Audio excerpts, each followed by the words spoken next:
টর্নেডোর কথা শোনালেন ইসলামী আন্দোলন বাংলাদেশের সিনিয়র নায়েবে আমির মুফতি সৈয়দ মোহাম্মদ ফয়জুল করিম।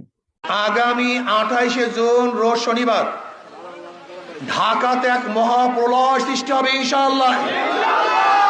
সংস্কার চাই, সংস্কার চাই।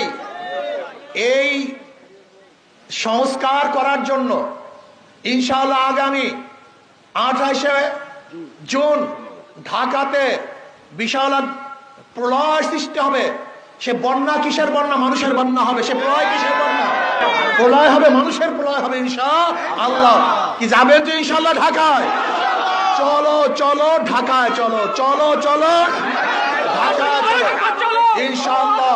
অধিকারকে বাস্তবায়ন করেছে।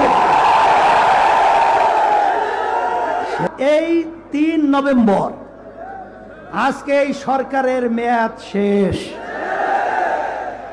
এর জন্যই আজকে আমরা তারিখ নির্ধারণ করেছি।